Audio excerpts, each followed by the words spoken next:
Ez alapvetően jókor, nagyobb, mint bár. Nos, a helyzet hasonló,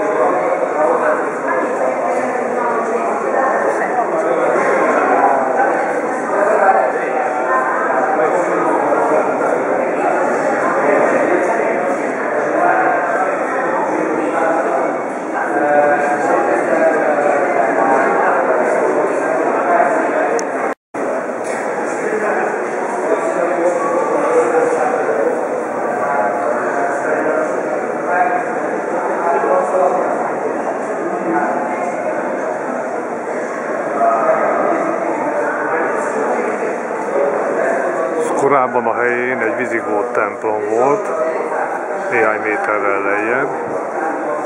Aztán 700-ban elkezdték építeni ezt a dzsámit.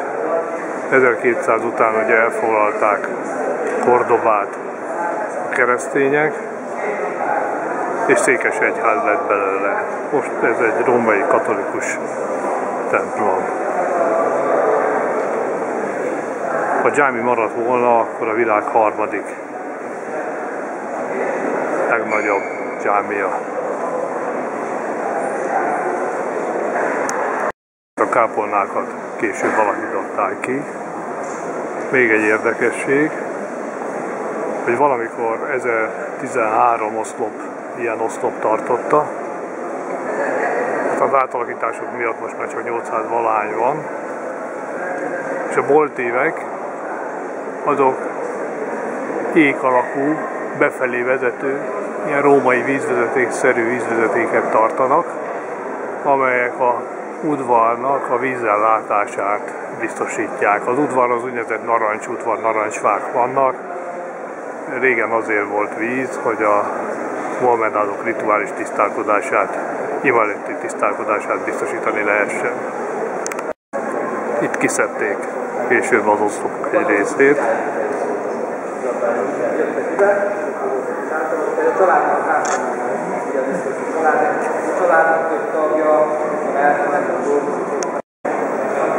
Az előző részben épített területen az oszlopok, újrahasznosított oszlopok voltak, amiket összeválogatta különböző helyekről.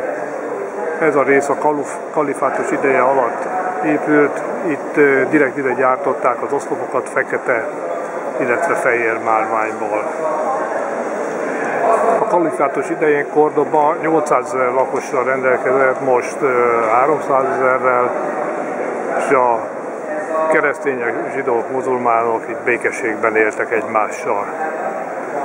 Ott jöttünk be, arra van az előző rész. Az először a 700-ban kezdett építeni azt a területet. A muszlim istentisztelet úgy zajlik, hogy az udvarba megmosakszunk, utána jobb lábbal belépünk a dzsámiba. Azért jobb lábbal, mert a jobb vállunkon egy olyan angyalt hordozunk, aki a jó cselekedeteinket, a bal vállunkon egy olyan angyalt, aki a rossz cselekedeteinket gyűjtögeti az elszámoláshoz.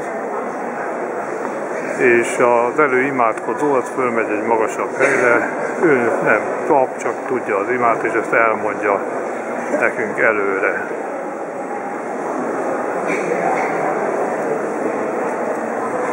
A péntek déli ima a legfontosabb, de ez egy személyes dolog, közvetlen kapcsolatot jelent Allahhoz.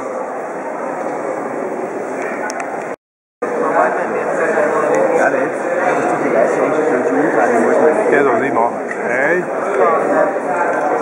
Ide ment be minden nap által a hívőknek az imán, és elmondta az imádságot.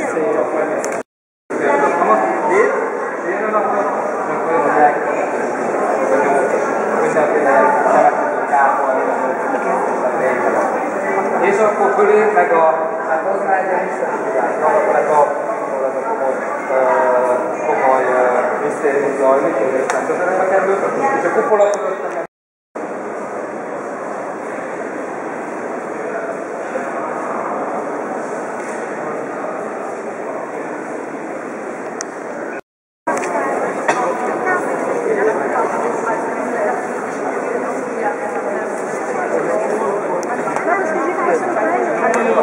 Ez itt a dzsámiban a főoltár.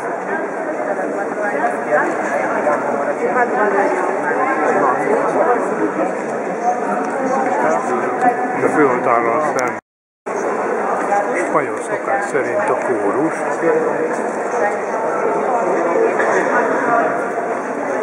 Ahol a első 10 000-nek az elitnek volt meg a helye az Isten tisztelet során, az orgonákkal.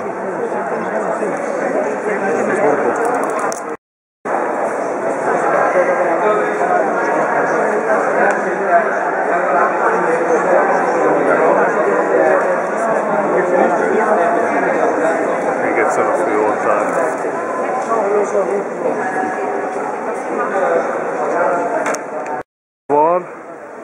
Itt van az Aranycsudvar, és a sarkában a harangtorony, ami eredetileg minaret volt, amit körbeépítettek, és ráhúzták a harangtorony részt, mert a minaret tetején ugye nem volt harang.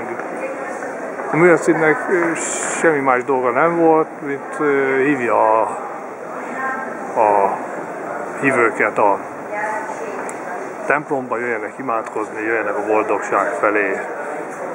A katolikus világban ez helyettesíti a harangzongás. Itt talán jobban látszanak a harangtorony méretei. És ott a másik oldalt a székesegyház, illetve a dzsámi.